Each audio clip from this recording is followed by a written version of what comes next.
Hello viewers, I'm SB and welcome back to A House of Many Doors. So I went and I did a little bit of research, and the consensus online seems to be that the healing rate of your crew does just naturally heal over time, but the healing rate of the crew is based on your guts score, which doesn't make a huge amount of sense given what guts represents.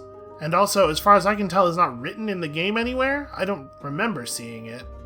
But the fact that we currently have the surgeon slot on our crew just sitting empty means that my naturally very low gut score is not even being augmented in any way. So we really need to get a higher for that. But, one would have to be offered to us for us to take one. So, fingers crossed on that, I guess. Anyway, let's continue decoding the gaze, shall we? Oh, hey, that's fun. You try to ask the gaze who it is, why it is in pain, and how you can help it, but it just repeats that smatter of words again and again in its near-impenetrable blinking code. Well, 6 apprehensions indeed. I'm not sure how to help. It wants to be blinded. Ended. Perhaps you should do some research. We could go buy a bunch of flares. You know, that's... apparently we just have a more difficult... Aha! Actually, that totally works. 10 flares will do the job. Let's do a little bit more research here. There must be a reason. What is it, and why does it want to die? Should you destroy it, or leave it be? I'm at a disadvantage, which is really interesting, considering how very high our esoterica is. Mentions of Bodak's gaze are few and far between. Apparently, it was discovered centuries ago by an explorer named Josephine Bodak, who stayed here just long enough to plant a flag and name it after herself. She was later eaten by some moths in an unrelated incident. Since then, precious few have bothered to visit the gaze. Several scholars and occultists have speculated as to its origin, though. One theory is that Bodak's gaze is the eyes of people from other worlds, seers and summoners and world nomads, who attempted to peer into the house without actually traveling there. The house refuses to let anything escape, not even those who stare into it. Their gaze has been trapped for thousands of years on an unremarkable section of floor. That's such a cool idea. The house refuses to let anything escape, even your attention. That's so cool. There's so much cool thought in this game. There's so many neat ideas in the narrative bits. The gameplay bits, they're fine. They're okay. And now it wants to die. The gaze is eyesight. Blinding it will destroy it utterly. So, I guess we'll come back with a bunch of flares. Looks like I already interacted with my pets here. I'm going to save the game, just so we don't have to try to pass those checks again. And we weren't really going anywhere in particular. We just kind of headed in this direction. We haven't been to the Blue Steel Court in a while. Our passenger wants to go to Bog Shadow. We were headed down here for Spire, and then also there's, what's it called? Colorab's around here somewhere, right? And that's our current journalist quest. So what is that's just Old Hallow. I think let's sweep down this way. We'll hit Blue Steel, and then we'll go back west and check other stuff out. We still have the thing to delve beneath Carapace. We finished that delve, didn't we? I think we did. Anyway, Gossamer Smile. You know, smiling. Smiling's always very comforting. Here in the house, nobody ever smiles for terrifying reasons. Oh, wait, hold on. You're not interested in me. Let's have a quick chat. Buy something. Toadskin, Bottled Darkness, Toadskin and Bottled Darkness. No, that's cool. I'm good. So we're just gonna have to keep an eye out. Wait for Cromlech to heal very, very slowly and naturally. And of course, we need to aggressively recruit. It does not seem easy to pick up a new surgeon, though. So was it... It was Rutherford who got killed, right? Let's enter the cottage. Hey, it's some guy. Get a glimpse of another world, and then just bail out of there. Hey, what a surprise. There was some guy in that cottage. Do you think it's the case that all of these things being brought from all these other worlds are really similar? Or maybe we're just running into the same cottage over and over again? You know, different like space-timically speaking, different instances of the same cottage? Because I guess depending on what you understand other worlds to mean, there's a possibility of a lot of technically different, but definitely very, very extremely similar places, right? Alright, let's try to get through the carnival wastes. We did a bad job. Rusted amusements creak and sigh. You strayed from the road somehow. A hairy leg the size of a tree trunk rises slowly from behind a carousel. The spider drags itself on top of the shuddering merry-go-round. Flakes of rust fall like snow, and we blow that spider the hell up. I think we can do this.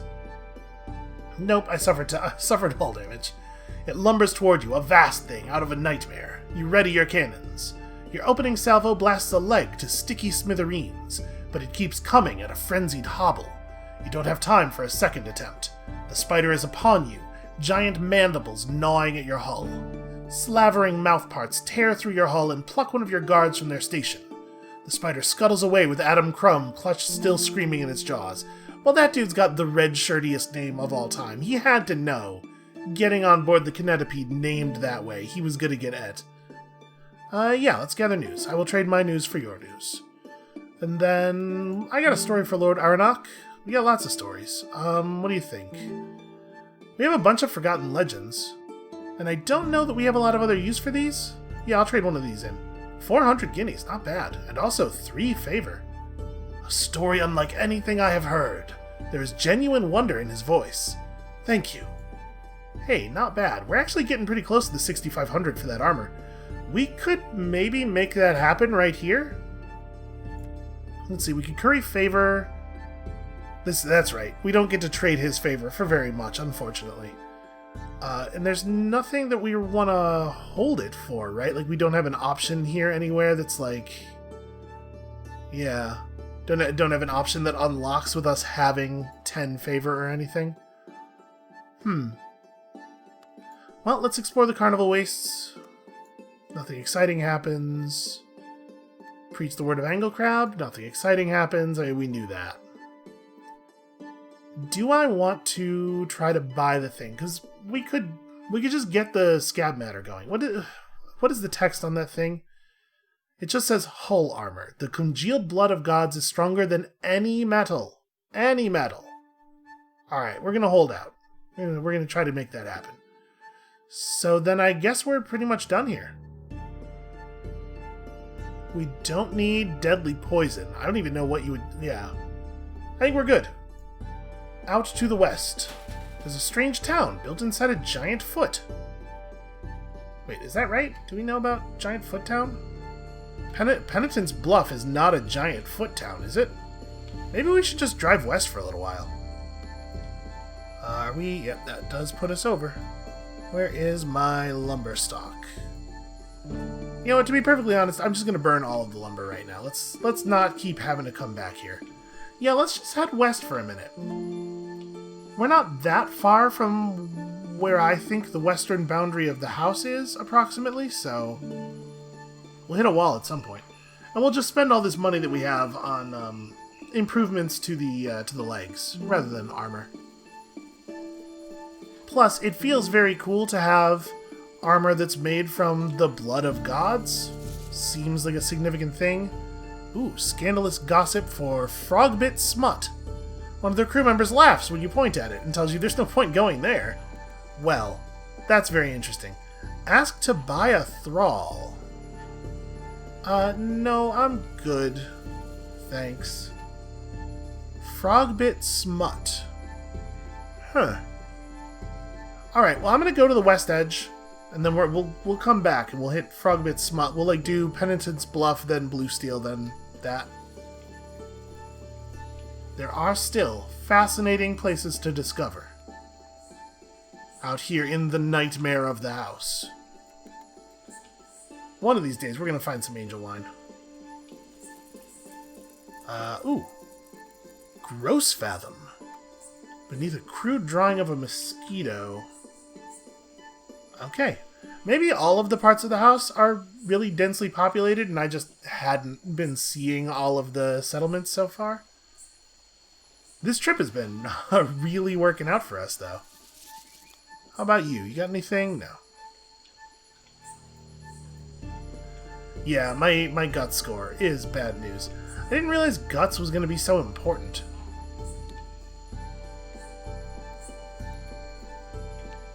It actually is a real bummer.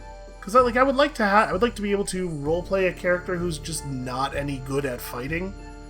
But the fact that not being good at fighting also means that everyone in your employ can't receive medical care definitely complicates that. Seems like those two things should not be connected. No, I don't want to talk to you. I'm just trying to leave the map. Oh, we're entering a slightly more spooky and solemn area. Was that the sound of me walking through that little puddle? That was a weird noise. You wouldn't expect to get exactly one plunking sound out of a kinetipede with, 16 legs per side walking through some water.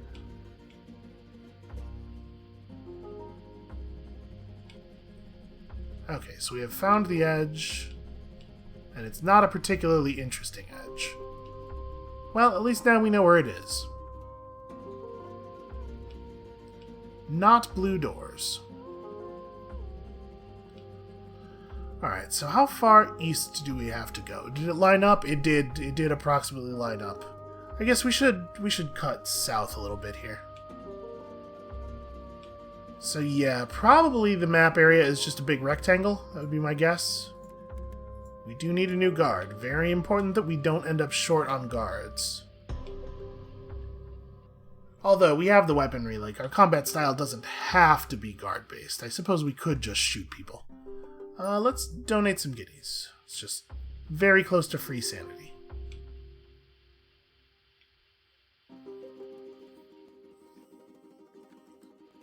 So we have a little bit of a trip ahead of us here.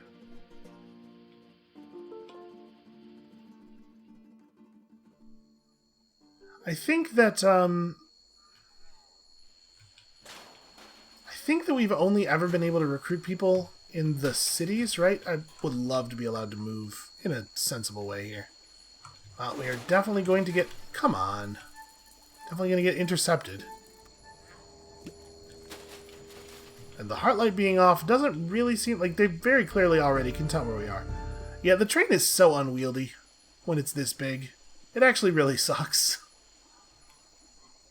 Do we want more darkness? I guess so. This stuff's pretty valuable. The constant slamming of the train into absolutely every surface is a little bit maddening.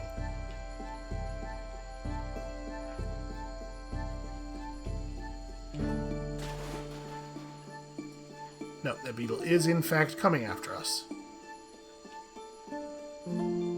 So I already don't remember. What was it? Oh, we need, revolutionary sympathies for the thing I would like to do with Waif.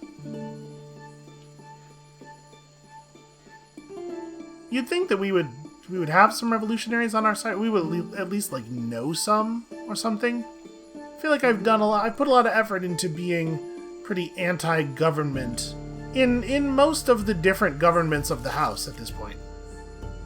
Do you have anything fun? Nope, just some normal angel wine and not particularly good stuff. 110 guineas. Isn't that way more than it costs? Doesn't it only cost 70 if you buy it in the City of Angels? Alright, news. Gladiators wanted. I don't really want to gladiate. That's not really my sort of deal. I mean, it doesn't really help to bet. We do not need money. Whoa. Money is not a problem we are having anymore. Okay. Yeah, just not very much to do here. This is a not interesting town. So... I guess we'll Frogbit Smut first. North one and then east a bunch. And I guess we just didn't find the city that's inside of a giant foot. Well, who knows? We may still have an awful lot of time left in the house to discover things. Managed to go just far enough away from the tree not to get to interact with it. Oh, come on.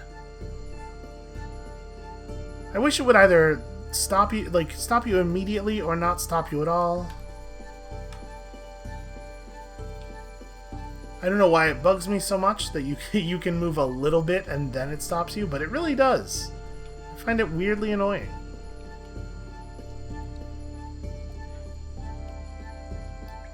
So on the whole, I'm a big fan of a lot of the writing we've seen here, a lot of the ideas for the different settlements. But I do wish that I felt more connective tissue between them. It makes a lot of sense for them to be basically little disconnected story areas in that they were completely drawn from different places. In a lot of cases, they might not even have any shared history, but some of this stuff has been in the house for a really long time. And in the case of the cities, you can see little relationships that they have with each other here and there. You can see the sort of overarching governments that occur in places. You have your sixfold principate and whatnot. But I just feel like we don't see a lot of people in places really talking about other places. Or I don't have a good sense of the way that the people from the City of Keys regard people from the City of Masks or people from Eld Abrathat. It's just very, it all feels very disconnected. It doesn't feel like they're all in the same house. I don't know how you would resolve a thing like that. Oh, these guys don't want to talk to us, which means we must talk to them. Anything for sale? Nope. I don't even know what chillstone is. I'm assuming it's a rock that is cold.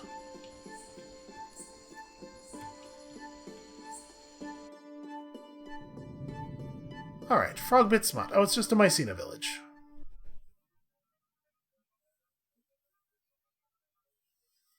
A cluster of Mycenae have gathered in the swamp, building a fungal community of their own. The marsh here is untamed. You wonder how often these Mycenae see human faces. They are excited to have a stranger in their midst, so let's visit their elder. The elder welcomes you. The villagers have gathered in a great crowd to sit around the fire and listen to the elder tell old Mycenae legends. This is a familiar bit of text. It's weird that there's a bunch of perfectly identical fungus villages around. Well, I mean, I guess, if I really think about it, that's exactly how fungus villages would be, right? They'd be numerous, they'd be all over the place, and they would all functionally be identical. You know, it's been a while since we tried to decipher an indecipherable tome, and our esoterica is way better than it used to be. I'm gonna go for it. Okay, we did something. You retreat to your quarters and instruct your crew that you may be some time.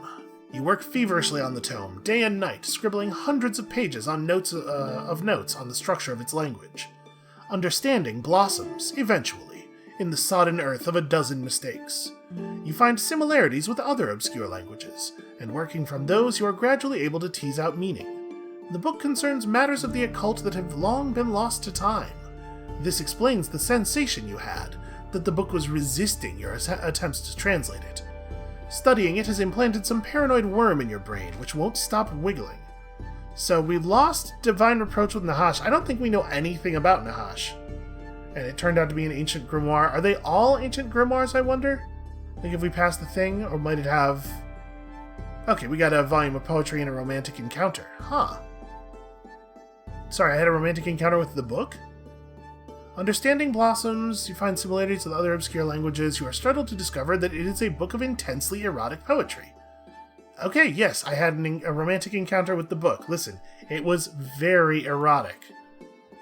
You know, sometimes you just gotta take a moment and really enjoy a book in your quarters. Okay, this one was a grimoire. It looks like we're actually pretty good at translating these, even though it does say you're at a disadvantage. Gained 3 cultural knowledge Mycenae. The book is an ancient treatise on the customs of the Mycenae, and it contains many secrets of their history that you did not know. You'll send this to the college when you return home. That's interesting. Another book of poetry. Another ancient grimoire. It does seem like we're just passing 100% of the challenges. There we go, we failed one. Okay. As soon as I noticed, it was like, oh, wait a second, he's right. This has become too easy. Okay, so I think we might have seen all of the different, all of the different rewards here. How many indecipherable tomes did I have? Do I still have more? No, okay, we actually went through them all now. Okay, well that was interesting. We lost a fair amount of sanity there over the course of that. Quite a few terrifying grimoires. Let's hit Gross Fathom next. So east once, and then south a bunch. I was kind of hoping that we might discover something a little bit more meaningful, because it does seem to be quite a difficult Esoterica challenge. Or at least the color of the difficulty indicator suggests that it will be quite difficult. In practice, it turned out not to be that difficult. I wonder if the word smut means the same thing to mushroom people that it means to us. It's just a strange name for a town, you know? And I was expecting it to be another sort of like, another Las Vegas-y type place from its name. Or maybe more like an Atlantic City, to be fair.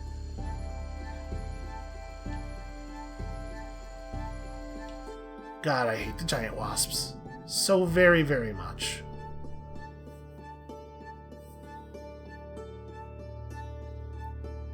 The stagnant lake that surrounds the Entomark's capital is fortified by a teeming carnivorous wilderness. The doors of Gross Fathom are open to those who can reach them. Well, let's try it. I am pretty bad at guts.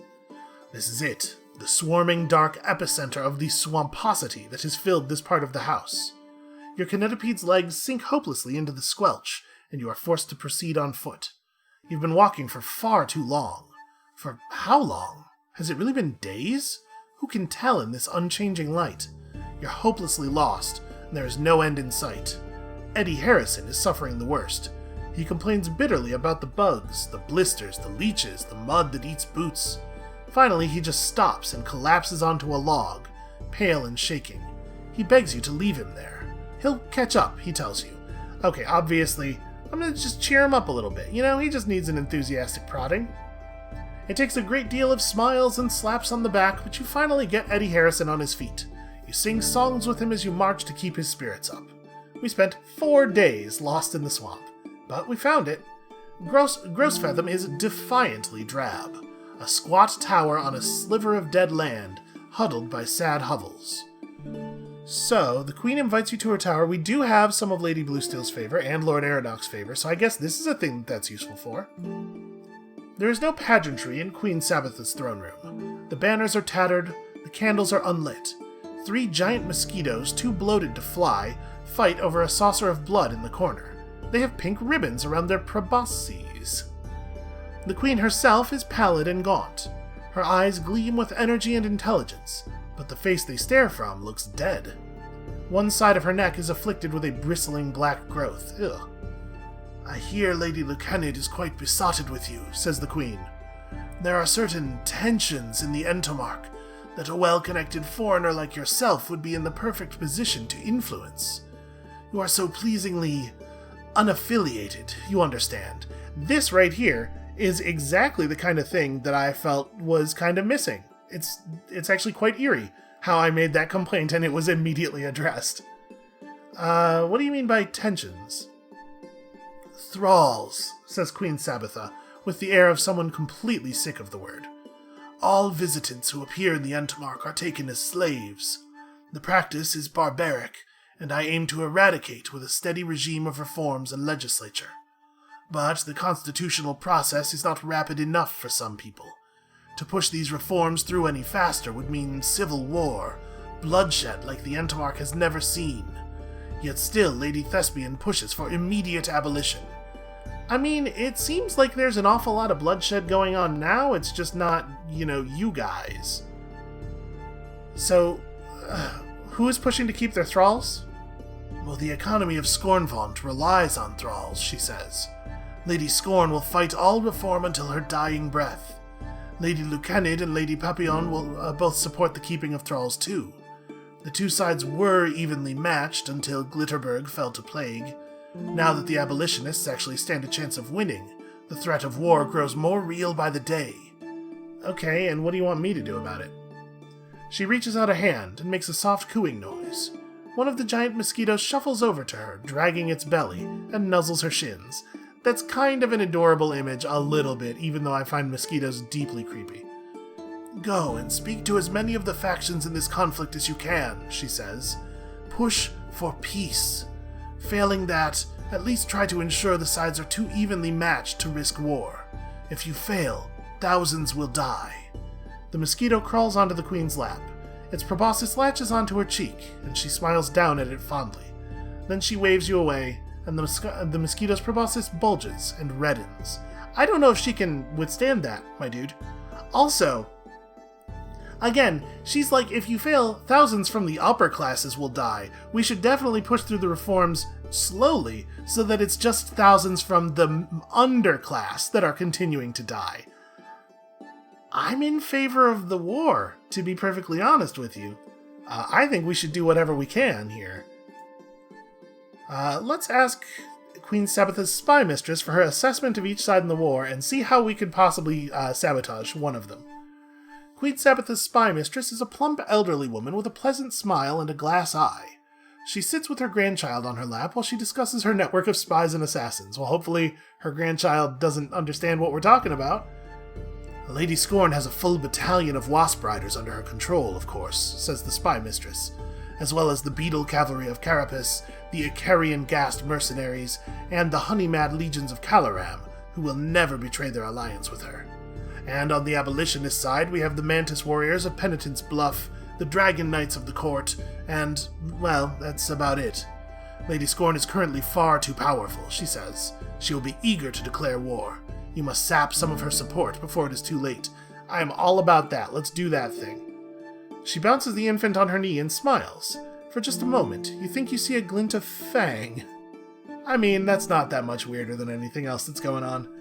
Also, I want to underline, even if it was the case that we felt certain that the death toll of the war would be greater than the death toll of just letting the slavery continue, it is worth noting that a lot of the people who'd be dying in the war are slavers. And a lot of the people who are dying under the slavery system are innocent people who happened to get teleported into the house. I mean, waif, right? I feel very strongly that we must damage Lady Scorn's support as much as we can, and then push for war. Let's preach the word of Anglecrab. Let's give this a shot.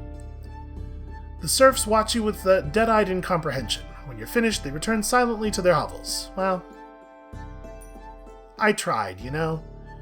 Queen Sabbatha has collected taxes from the other great houses. Mosquitoes skimming the lake have disturbed something feral. The ferryman has been accused of helping escaped thralls, though no evidence can be found. The regime of Queen Sabbatha goes from strength to strength. What does that even mean?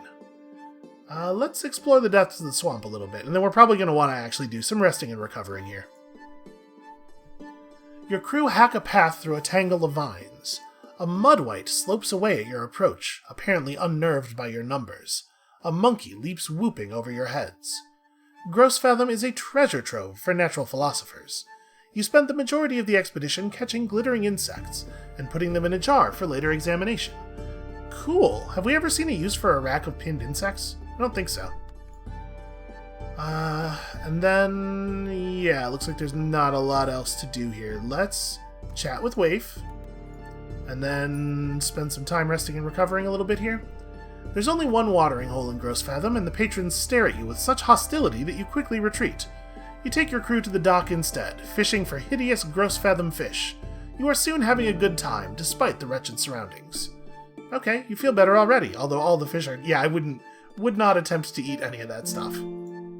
Okay, I'm feeling alright. So here at this muddy shack, we can buy some garbage we don't really want. We could sell our bizarre effigies. Honestly, yeah, let's do that. I certainly don't want them. We don't need alchemical reagents. I don't think we have any use for them right now. And now we know where to go get some, at least, if we run into a need for them. Alright, straight west to Carapace, I guess. I wonder how much they will actually let us change things. You know, in Sunless Skies, I was pretty excited about the whole Brabazon Workworld plotline, and then, like, I get what they were doing, and I'm not saying that I think it was bad the way that story turned out, but I did I did think it was a little bit of a bummer that, you know, we didn't really have the chance to see the world change at all based on our actions. Even the Winchester War didn't really alter things too much. Most of the settlements didn't change in any meaningful way, and while you were flying around, you would see more of, like, one faction of ship or the other, but it wasn't really transformative, you know? And I feel like a thing happening, a war over the Thralls occurring, would definitely be very transformative, and I wonder if they have the technical ambition necessary to do a thing like that in a way that is convincing. My guess would be no. Probably things will not change that much. But I wonder if we could even get to the point where we could incite a war. We found some paraphernalia. Nope, get out of the... It is such a pain to move around with the thing being this long. That shadow effect still is impressive to me, though. I really like when we drive by something and you can see the shadow creep around away from the train.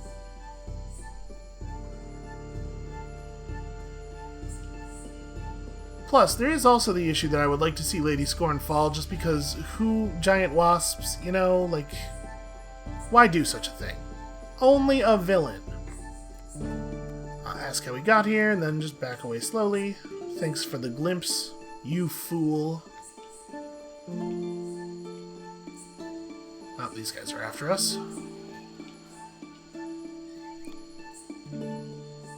Has my crew recovered at all yet? No. In fact, Cromlech looks more injured, if anything. Hey, wait. Need to know about your maps? Ah. How are you going to encounter a bunch of librarians in the wild and not have any interaction with them at all? Surely they must have, you know, some books at least. How are we doing on cargo space? We are tight. Tight on cargo space. Let's just burn these now. See, I'm pretty sure we finished delving in Carapace. Did we get the delving journal? Let's gather news, of course, very important. Repair the hull. I'm very clumsy, so you know that's important to do. Yeah, it looks like we did finish delving here. It's just the tags on the map are not. They are not functional. Preaching the word of Anglecrab here does nothing? Yeah. We visit the Carmine Palace and try to pick up some more... Now that we know about this whole Lady Scorn thing, though, we actually have some interesting interactions to have with the leaders in these places. Yeah, let's petition Lady Lucanid to chill out on the Lady Scorn thing. My stance is to support Lady Scorn, says Lady Lucanid firmly. Without our hard-working thralls, the economy would collapse. So... tell her your marriage rides on supporting Lady Thespian. Okay, we haven't married her, but maybe we could. Or if we could get up to 5 favor, we could just talk her out of it. How do I marry her? I'm not necessarily opposed to a marriage of convenience with a member of royalty. Do we need to buy fuel? No, not really, but I'm still going to. It's a good price, you know? This is a good normal price. I might even... yeah, let's just go up to 40 so we don't have to worry about it again anytime soon. And to the Bog Shadow. We'll figure out other stuff later. Yeah, because we got to go way south. I guess, actually, maybe it makes the most sense to go through Glitterberg? Oh, I didn't go to the Blue Steel Court. Well, we got to do that. That's pretty important. So, north 2 and then east. Plus, they love us there. And we'll get a chance to show off our incredible gift for archery.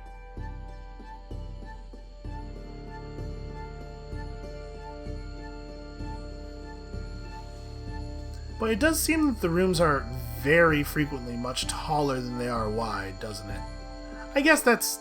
I'm saying that because you have to scroll a lot in the vertical dimension, but also the monitor that I'm viewing this on is very biased toward width, so maybe that's not it's not a fair read. Like, look at this. Look at this creepy thing. Definitely villainous.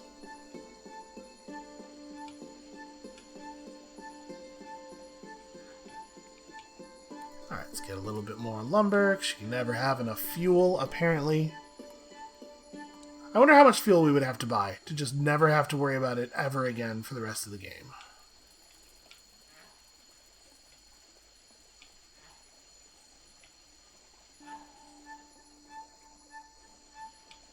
I'm trying to remember, when did we get our first speed upgrade?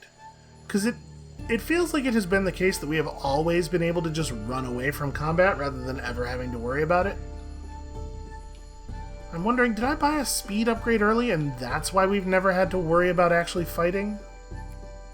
Let's burn some more lumber. What was this? It looks a little bit like the Lorax's unless stump.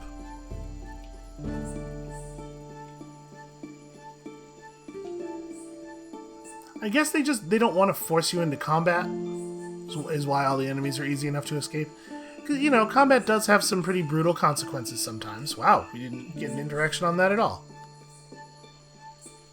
Then again, maybe it was for the best.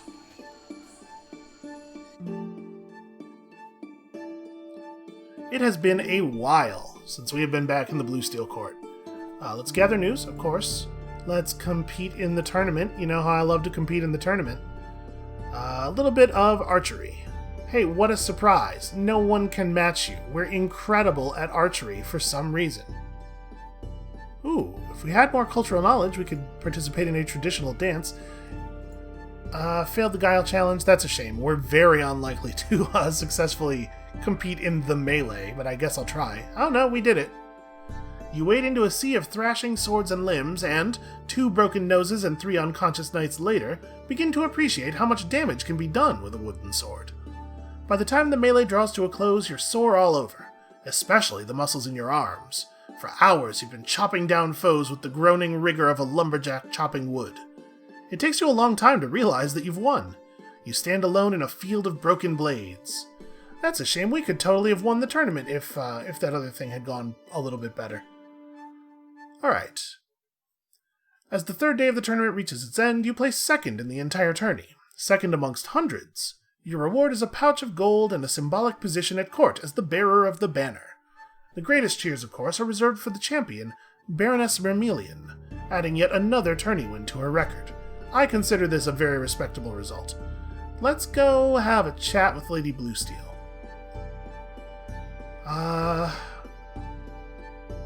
Together you enjoy a meal of grilled alligator, charred and oozing, with a side of fried swampweed and crusty bread. She tells you wistful stories of her youth as a dragon knight. A lull in the conversation presents you an opportunity. I am confirming that she is determined to fight. There must be no change of heart. This side of the war must remain resolute. Well, of course. Lady Bluesteel stares at her half-finished plate, as though it holds all the secrets of the future. I do not want to go back on my word, but the shelf holds on the walls above us are constantly threatening rebellion. I fear that if I declare my support for Lady Thespian in the war, they will simply join the other side. So wait, I fear that if I declare my support for Lady Thespian in the war, Lady Thespian is the one who's directly opposing Lady Scorn, right? There must be a way to persuade the shelf holds to stay neutral.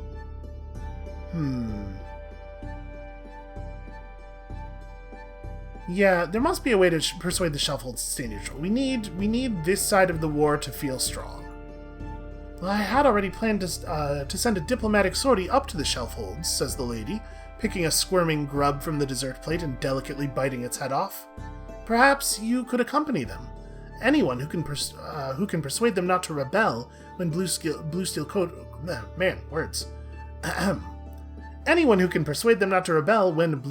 Court goes to war would have my unending gratitude. Yeah, I'll accompany them. You're welcome to stay at the court until we get a sortie together. I'm just trying to make sure that I'm on the right side of this issue. I can't remember. There's too many ladies. Too many ladies, too many lords.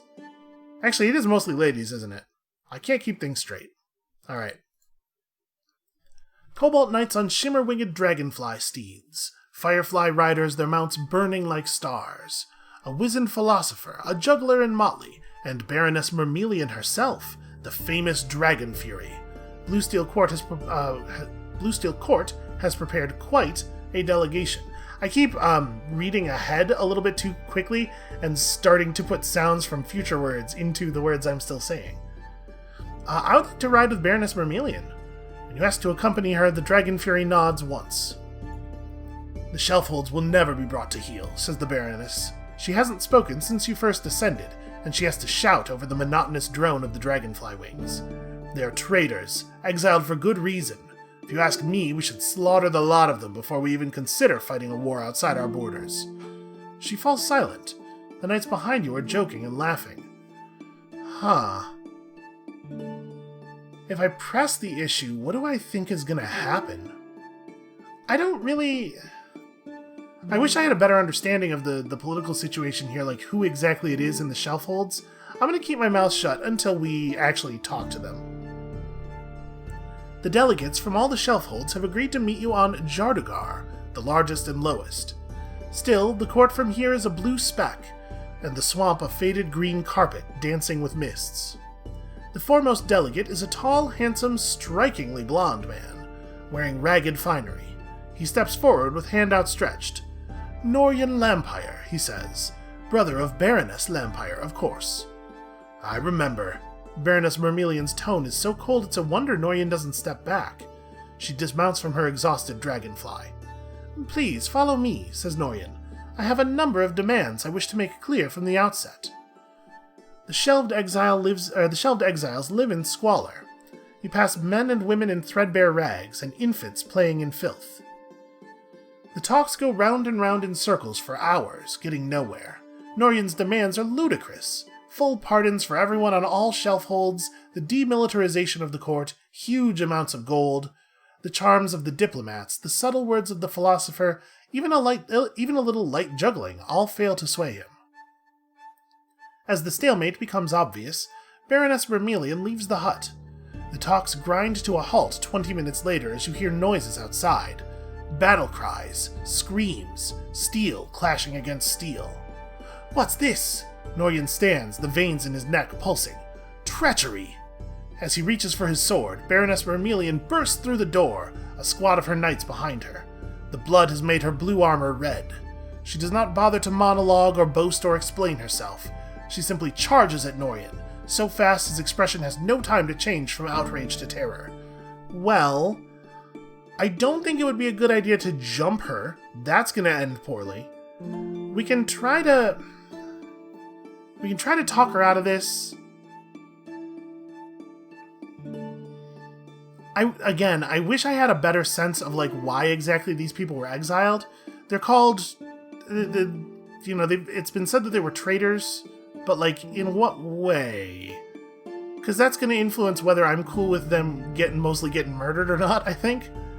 Alright, you know what? Let's just try to talk her down. Let's try to chill the situation out until I feel like I know what needs to happen here. For all her faults, Baroness Vermilion has never broken the chivalric code before, certainly not like this. The Baroness halts, frozen over the terrified exile, then screams in frustration and hurls her sword into the wall. She storms out, leaving Noryan shaken, but alive. Still, a half-dozen guards lay dead outside, and Noryan may not be dead, but any hope of peace certainly is. The Baroness and her dragon knights depart without an apology, and Noryan goes to bury his dead. It is a long time before he returns, his clothes stiff with blood. The diplomats still seem to think a peace can be salvaged, but you know it is hopeless. So that's a bad outcome, that I should have just let her kill them all. Noryan takes you aside when he returns and thanks you for saving his life. He seems to have recovered remarkably well, all things considered. He steers you gently out of the diplomat's earshot. The first scenario is that Lady Bluesteel goes to war to end thraldom, and while she's away, we send down our armies and destroy the court. Noryan grins. And neither of us want that. Our second scenario, Lady Bluesteel is tragically killed. Without a true heir, the Bluesteel line is extinguished. The Baroness Lampire, my dear sister, inherits the throne and gives me a full pardon, as well as all my friends up here. No war necessary, and when we go to war with Lady Scorn, the court and Shelfholds fight together, in an army that's double the size. All we need, he says, looking you in the eye, is for someone to kill Lady Bluesteel.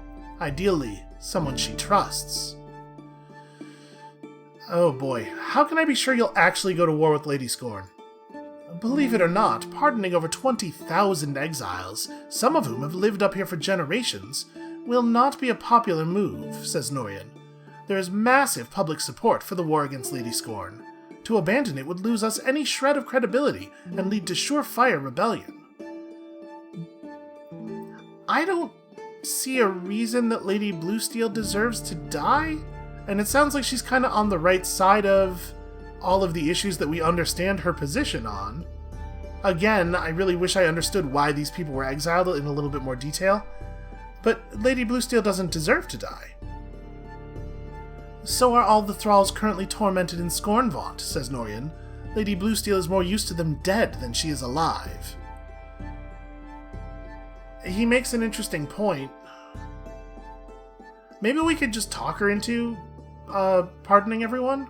The thing is, I'm pretty good at talking to people. And also, she likes us, right? She likes us quite a bit.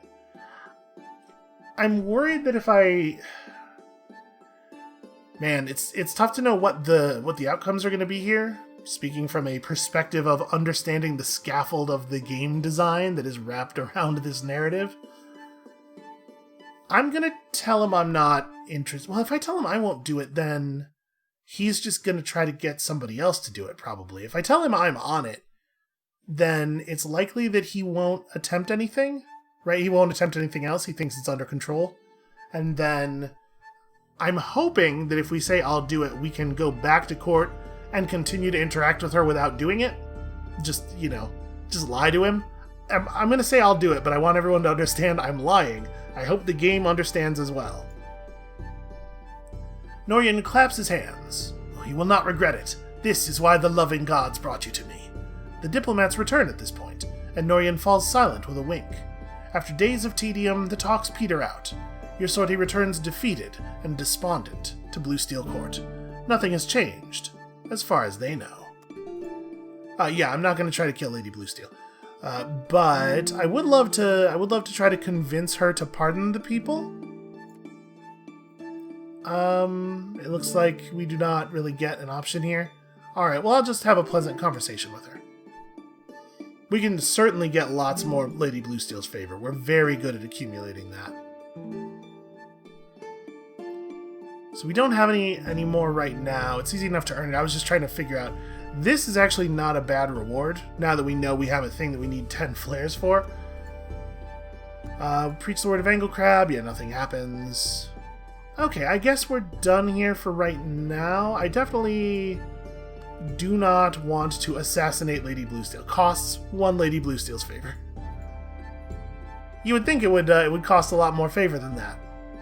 Now, I guess Angel Wine must be more valuable than I thought, or maybe it's just that it's really cheap in the City of Angels, but whatever. It doesn't much matter. Alright, where are we going next? So we've already been to Gross Fathom. I guess let's go through Glitterberg, or maybe even go all the way to Scornvaunt, and see if we can sabotage things at all. Oh, we should investigate the Mycenae's allegiances, huh?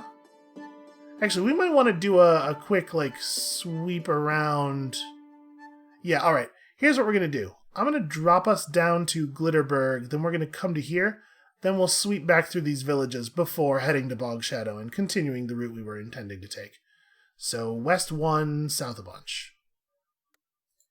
It's gonna take us a while before we're back in the cities.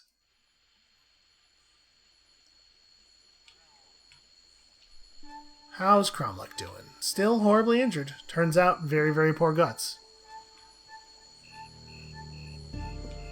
There's a thing that the game gains by being intentionally vague about its mechanics, right? The more you understand it, the less mysterious it is, and that's got some good sides and some bad sides to it.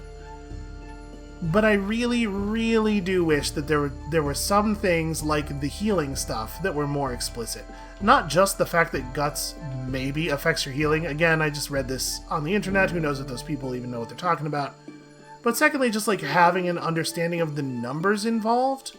How long is it going to take people to heal under various circumstances? And Ask how we got here, and then back away slowly, and then go and talk to that beetle. I'm quite a lot faster than a beetle. I have no concern that we will catch him. Oh! Yeah, hell yeah, zoological specimen alive. Okay, well that's one of our big problems solved. Also, I'm a little surprised that that was as cheap as it was. Let's gather news here in Glitterberg. Let's try to get a private audience with Lady Papillon. I said Papillon earlier, but that's not exactly. Her city is so stricken by the plague that she has been discounted as a significant factor in the war, but perhaps she's been underestimated. Heavy bronze doors grind open, just a peek, and a thrall looks out at you. His face is hidden by a veil. The lady is not accepting visitors, she says. No ifs, no buts, no exceptions. Go away. She slams the door before you can say a word. Okay, fair enough. I mean, she's definitely on the side of keeping the thralls, so maybe it doesn't really matter. Let's, that said, let's break into her estate and steal everything, right? The Entomark flag flies at half-mast above a gem-studded palace that would gleam if it weren't covered in graffiti and filth. Those heavy bronze doors haven't admitted any visitors for weeks. Understandable, perhaps. Even before she shut her doors, Lady Papillon was reportedly sleepless with paranoia over the possibility of catching the plague. We'll just sneak in through a servant's door. What's the point of owning a lockpicking set if you never put it to good use? A satisfying click, and the side door swings open. You walk in to find the servants' quarters and kitchen deserted, food still sitting rotting on the counters. You walk through opulent corridors, your footsteps echoing. Voices! You head toward the sound, slipping into a luxurious bedroom, and almost gagging as you are hit by an indescribable stench. You recognize it. Decay.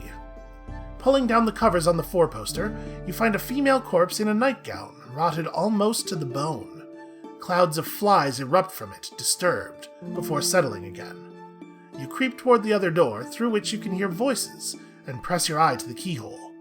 You see two women talking to an armored man. Lady Papillon is still insisting she remains secluded in her bedroom, says one of the women to the man imperiously. She is issuing all her commands through us. Oh, that's interesting. Do I want to just leap in there? I'm not much for a fight, and it could turn into a fight. That guy's armored and everything. Let's wait until the man is gone before confronting the two women.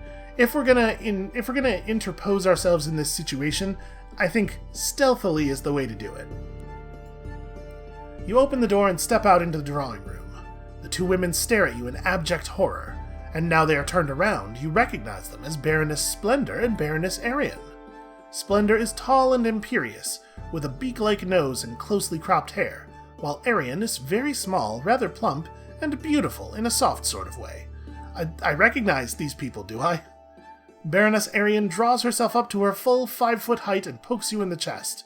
"Who the hell are you?" she hisses, "and what did you see?" "Well, I saw that Lady Papillon is dead, and has been for weeks." I don't see any advantage. The advantage of pretending that we don't know would be that we can, make them comfortable and make them think that they can still manipulate us. In this situation, I don't see a lot of value value in that. I saw that Lady Papillon is dead. Arian pulls a knife from her belt. "Then you must die!" Splendor reaches out a gnarled hand and pulls her away from you with a sigh. "We need you to keep silent about what you saw," says Splendor, pushing the windmilling Arian to the floor and calmly sitting on her. "If it was publicly known that Lady Papillon had died of plague, there would be mass rioting. This is exactly what Baroness Arian and I have tried very hard to prevent, by giving orders in her name.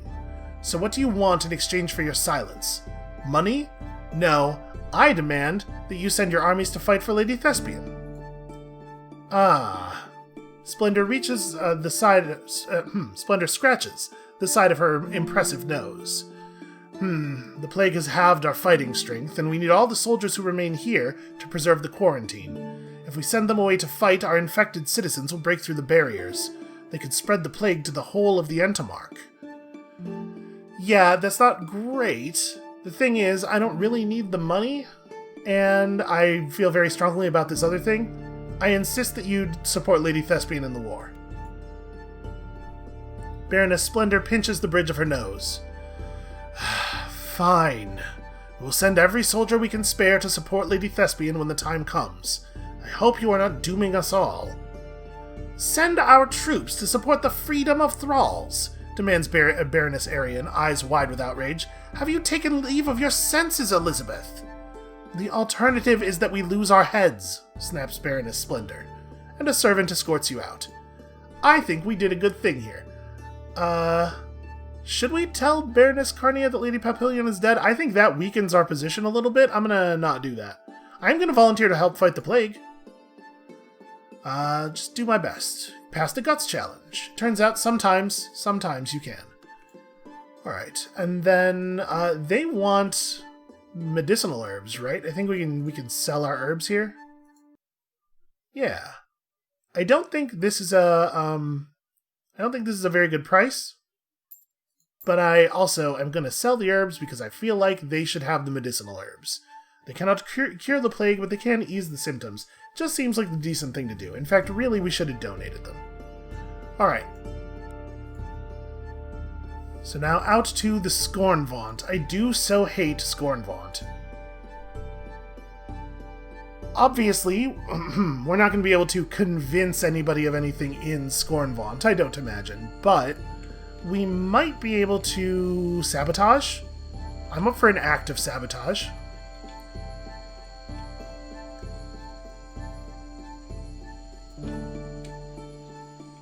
I'm not even sure what the granularity of these displays of red actually are. It might be the case that there's only a pretty small number of states. But it looks to me like Cromlech is getting worse, not better. Right? Doesn't it seem like that little line is higher every single time we look?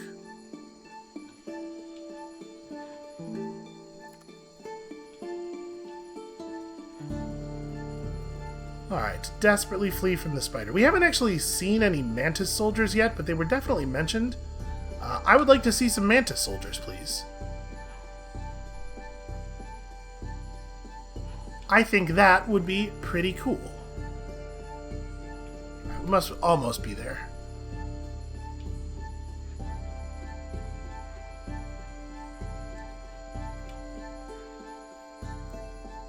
So like I said, for the waif thing, we were looking for revolutionary sympathies, right? The text is specifically talking about this in the City of Keys. So I imagine that they're participating in this war, doing a thing that leads to a war to free the thralls, is not probably going to result in us getting revolutionary sympathies directly, but maybe if we can make things resolve in a reasonable way and become famous enough doing it, when we get to the City of Keys, we'll find that people respect the thing we did. I don't know. Let's definitely gather news. Let's definitely not sell anybody into thraldom.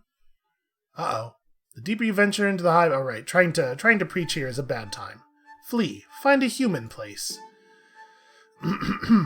I do like fostering a slave rebellion. That seems alright. Let's maybe go talk to Lady Scorn first. I'm curious if we could get some information here. Think carefully. Okay, so we can actually start the war. Obviously, I'm not ready to do that yet.